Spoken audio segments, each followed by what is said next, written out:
Everyone welcome back to my YouTube channel trading trends. आप सभी का न्यू लर्निंग वीडियो में स्वागत है। आज का हमारा टॉपिक रहेगा स्टॉक्स, फ्यूचर और ऑप्शन का डिफरेंस। देखो ये एक बहुत ही आपको समझना पड़ेगा। एक बेसिक्स थोड़ा सा बेसिक इंसाइट दे दूंगा आज आपको कि स्टॉक्स को कैसे ट्रेड किया जाता है, स्टॉक हमें किस तरीके से हमें बेनिफिट मिलता है, हमें क्या करना चाहिए, किसको ट्रेड करना चाहिए, वो चलो थोड़ा सा मैं आपको क्लियर करूंगा। थोड़ा सा आपको मैं स्टॉक्स के दिखा के क्लियर करूंगा। चलो इस वास्तविक में चलते हैं।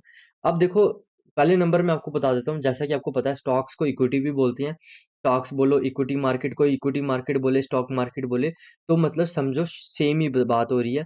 और कोई शेयर बोल रहा है, स्टॉक मार्केट बोल रहा है, शेयर मार्केट बोल रहा है, तो समझ लो सेम ही सिमिलर बात हो रही है। वहां पर स्टॉक एक कंपनी की बात हो रही है। जैसे आईसीआईसी एक स्टॉक है, इक्विटी एक शेयर है, एक कंपनी है। तो जब भी आपको ये सिमिलर टर्म्स हैं, ये इनके लिए टर्म्स डिनोट किए हैं। कोई अगर इक्विटी ट्रेडिंग बोलता है तो समझ लो स्टॉक की बात कर रहा है। तो आपको समझना पड़ेगा कि है क्या। देखो स्टॉक क्या होता है, जैसे मैंने आपको पिछली वीडियो में बताया था, basic of the stock market video में, कि जब जब भी मार्केट लिस्ट होती है तो उसका एक आईपीओ निकलता है, इनिशियल पब्लिक ऑफरिंग बोलते हैं जिसको।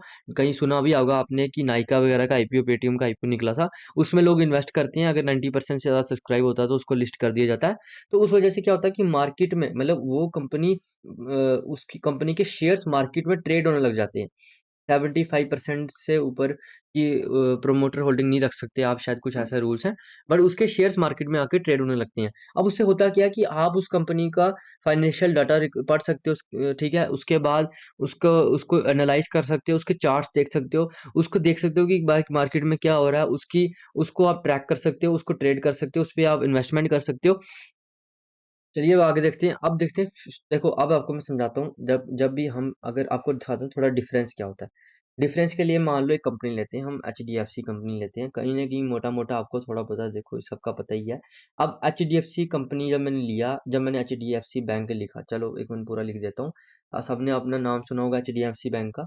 तो जब भी मैंने एचडीएफसी बैंक लिखा, अब मेरे पास क्या क्या आता है। पहले आता है मेरे पास एचडीएफसी बैंक का स्टॉक, आगे एनएससी लिखा है, बीएससी लिखा, तो मतलब ये बीएससी में लिस्टेड कंपनी होगी। ये एचडीएफसी बीएससी में लिस्टेड है, ये वाली एनएससी में लिस्टेड है।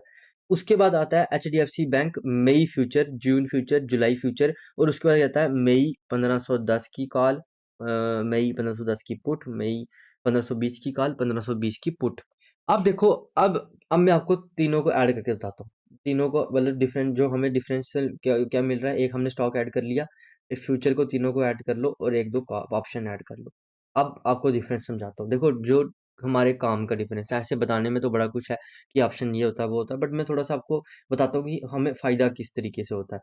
मान लो जब अगर ऑप्शन, अगर स्टॉक को बाय कर रहे हो, ठीक है, स्टॉक को आप जब बाय कर रहे हो तो आपको जो प्रीमियम देना पड़ रहा है, पहले आपको समझना पड़ेगा इसका इसका लॉट साइज कितना है। क्योंकि जब भी हम फ्यूचर ऑप्शन में बाय करते हैं तो हम एक लॉट, पर्टिकुलर लॉट साइज में बाय करना पड़ता है। मतलब लगभग हमें 550 क्वांटिटी लेनी ही पड़ेगी, उससे नीचे की क्वांटिटी आप नहीं ले सकते। अगर स्टॉक को आप ऐसे नॉर्मली बाय करते हो, अगर आप इसकी 550 क्वांटिटी बाय करते हो, तो आपको इसके लिए जो पैसे देने पड़ेंगे वो देने पड़ेंगे 1,67,000, 1,67,000 समथिंग, ठीक है, 1,67,000 लगा लो। अब ये कब देने पड़ेंगे, जब आप इंट्राडे में, जब आप आज ही ले रहे हो और आज ही बेच रहे हो ना, 9:15 से 3:30 के बीच ट्रेड कर रहे हो, तो आपको 1,67,000 देने पड़ेंगे। बट अगर आप लॉन्ग टर्म में ले रहे हो इसको, तो आपको कितने पैसे देने पड़ेंगे, 8 लाख, 8.35, मतलब 8.5 लाख के करीब करीब देने पड़ेंगे, 8,35,000 देने पड़ेंगे। अब अगर हम इसका फ्यूचर बाय करता हूँ, फ्यूचर क्या होता है, देखो थोड़ा फ्यूचर और ऑप्शन का डिफरेंस बाद में समझाऊंगा। आज मैं थोड़ा थोड़ा बताता हूँ कि स्टॉक्स में और ऑप्शन में क्या डिफरेंस, मतलब ऑप्शन बनाने की जरूरत क्या पड़ेगी, ऑप्शन की क्या जरूरत थी। अब क्या होता है कि हम ना जब इसको सेल करने जाएंगे, अगर आप सेल करने जाओ तो देखो अब क्या हो रहा है, इंट्राडे में तो आप सेल कर पाओगे जहां पर मार्जिन आ रहा है 303। ये चीज ध्यान से देखना। आप स्टॉक को ज़्यादा देर के लिए सेल नहीं कर सकते। आप एक से ज़्यादा दिन के लिए स्टॉक को सेलिंग पे होल्ड नहीं कर सकते। जैसे अगर मान लो मैंने इसको लॉन्ग टर्म में किया, तो क्या आ रहा है, जीरो जीरो। अगर जीरो जीरो मतलब कि अब मैं इसको अगर सेल करता हूँ तो ये चलो ये तो है नहीं, बट हम लॉन्ग टर्म के लिए सेल नहीं कर सकते, ठीक है। अब चलते हैं फ्यूचर में। हमारे पास अगले 3 महीने के, जब भी हमारा फ्यूचर होगा, हमारे पास करंट मंथ और करंट मंथ से लेके 3 महीने के फ्यूचर होंगे, और उनकी एक्सपायरी होगी थर्सडे को।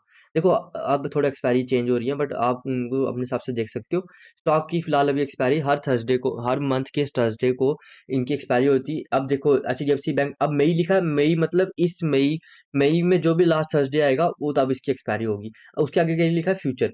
फ्यूचर मतलब ये फ्यूचर वाला फ्यूचर है, और ये कहाँ, जहां पर काल पुट लिखा होता है वो होता है ऑप्शन।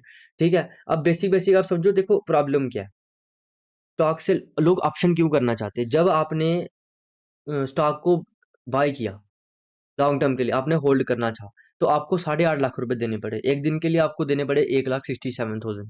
अगर आप इसको इंट्राडे में बाय कर रहे हो, सेम क्वांटिटी 550 क्वांटिटी, आपको पैसे देने पड़ रहे हैं 1,48,000, 1,48,000।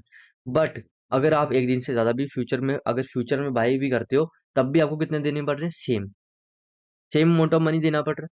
और इसको आप फ्यूचर में लॉन्ग टर्म के लिए सेल भी कर सकते हो। लॉन्ग टर्म मतलब कितना? उस कॉन्ट्रैक्ट का, ये जो मई के लास्ट थर्सडे है तब तक आप इसको सेल कर सकते हो। उसके बाद ये आपकी पोजीशन ऑटोमेटिकली कट जाएगी लास्ट थर्सडे को। तब तक आप इसको होल्ड कर सकते हो। बट आप फ्यूचर में क्या होता है कि आप इसको लॉन्ग टर्म के लिए होल्ड भी कर सकते हो। इसमें बाकी कोई प्रीमियम श्रीमियम डिके नहीं होता, वो ऑप्शन में होता है। इसमें सिंपल इतना होता है कि आपका एक तो आपको जो यहाँ पर 8 लाख देना पड़ा, जैसे मान लो कोई न्यूज आती है, आपको लगता है यार 3-4 दिन में आ जाएगी, तो आप इसका फ्यूचर लेके सेल भी कर सकते हो, बाय भी कर सकते हो। हाँ, इन्वेस्टमेंट करनी है फिर आपको पूरा प्रीमियम पे करना पड़ेगा। अगर आपने बाय सेल करना है तो लगभग आपको 1.5 लाख देना पड़ेगा। बट अगर आपने लॉन्ग टर्म में 1-2 दिन के लिए बाय करते हो, तो इसमें आपको 8.5 लाख रुपए देना पड़ेगा, सेम क्वांटिटी 550 क्वांटिटी। क्योंकि इसमें हम लॉट एक एक लॉट इसका 550 क्वांटिटी का, इससे नीचे का हम नहीं ले सकते। फ्यूचर और ऑप्शन को हमेशा देखना, उसमें लॉट साइज में ले सकते हैं। हाँ, स्टॉक को आप एक क्वांटिटी से भी ले सकते हो। स्टॉक के कुछ फायदे भी हैं, स्टॉक के कुछ नुकसान भी हैं। स्टॉक को आप एक क्वांटिटी में ले सकते हो, उसके बाद इसमें 5x लेवरेज मिलती है। बट देखो फ्यूचर में क्या है, फ्यूचर में आपको 550 क्वांटिटी, जब क्या बड़ा पैसा हो जाता है तो 550 क्वांटिटी तो ले पाओगे। बट उसमें क्या होगा, मार्जिन आपको कम पे करना पड़ेगा। अगर आप एक दिन से ज्यादा होल्ड करते हो तब भी आपको 1,47,000 देना पड़ेगा। इस केस में आपको 8.5 लाख के करीब देना पड़ेगा। अब चलते हैं स्टॉक में, ऑप्शन में।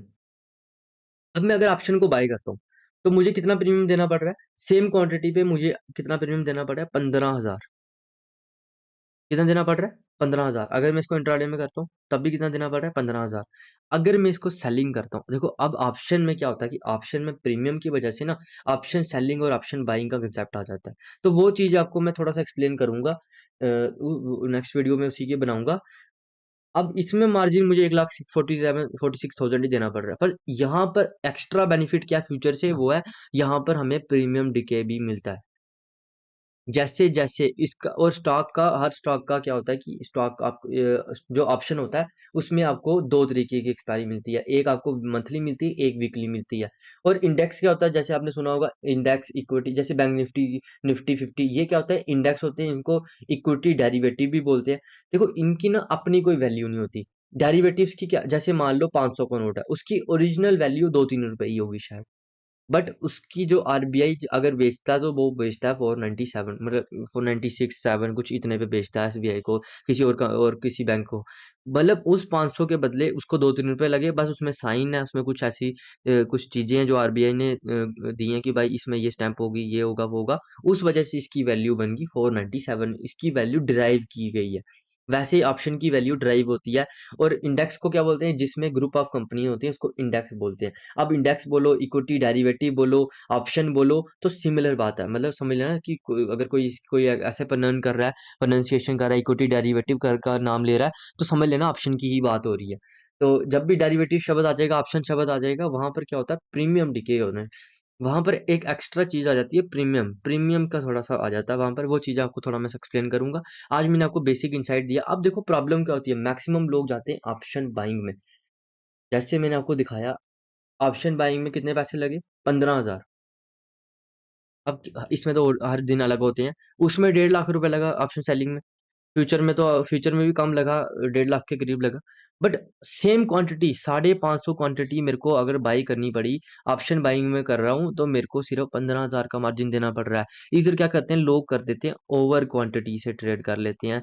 हाईली लेवरेज्ड प्रोडक्ट होता है ऑप्शन, एक हाईली लेवरेज प्रोडक्ट है, खासकर ऑप्शन बाइंग एक हाईली लेवरेज प्रोडक्ट है। अब इंडेक्स क्या होता है, जैसे बैंक निफ्टी उसमें 13 कंपनी का ग्रुप है, निफ्टी 50 उसमें 50 कंपनीज का ग्रुप है। तो इन ग्रुप से इन 50 कंपनी को मिला के हमें एक इंडेक्स तैयार किया और उसके ऑप्शन तैयार किए गए। जैसे मैं आपको दिखाता हूँ, ये निफ्टी 50 है, ये निफ्टी बैंक है। अब निफ्टी बैंक या निफ्टी 50 में हम ट्रेड नहीं करते हैं, इनकी एक स्ट्राइक प्राइस को हम ट्रेड करते हैं। जैसे मान लो अभी अगर बैंक निफ्टी देखो किस पे ट्रेड कर रहा है, 48,900। तो 48,000 की 900 की अगर मैं कॉल या पुट, कॉल कॉल का मतलब होता है कि अगर आप बाइंग साइड पे कर रहे हो, देखो ये सारा ऑप्शन के बारे में आपको मैं थोड़ा अलग वीडियो में समझाऊंगा। बट अगर मैं बैंक निफ्टी का कॉल बाय या पुट ये करता हूँ तो कितना प्रीमियम देना पड़ रहा है। अगर आप बाइंग साइड देखोगे तो प्रीमियम देना पड़ रहा है 4,000। बट अगर आप इसको ओवरनाइट करोगे तब भी 4,000 ही आएगा प्रीमियम। इसमें ओवरनाइट इंट्राडे में कोई फर्क नहीं आता। ऑप्शन स्टॉक में आपको 5x लेवरेज मिलेगी, बट अगर मैं सेलिंग करता हूँ तो मुझे 94,000 का प्रीमियम देना पड़ेगा। तो ये बेसिक, क्योंकि अब देखो क्या होता है कि स्टॉक इसलिए लोग नहीं करते क्योंकि एक तो मूवमेंट उसमें स्लो होती है। ऑप्शंस में मोमेंटम भी फास्ट आता है, movement slow, movement fast movement होती है। उसके बाद अगर आप ऑप्शन सेलर हो तो आपको प्रीमियम डिके का फायदा मिलता है। देखो बड़ा जो इन्वेस्टर होगा ना, उसको उसको कुछ ना कुछ एक एज चाहिए। ऑप्शन सेलिंग में ना एक एज होता है, वो मैं आपको बाद में ऑप्शन वाली सिर्फ एक ऑप्शन के ऊपर वीडियो बनाऊंगा जिसमें option selling, option buying, in the money, out the money, सब उसकी चीजें क्लियर करूंगा। आज मैंने आपको बेसिक इंसाइट दिया स्टॉक, फ्यूचर और ऑप्शन में क्या डिफरेंस है। बाकी आगे वाली आने वाली वीडियोस में आपको मैं ऑप्शन के बारे में सारा थोड़ा सा क्लियर करूंगा।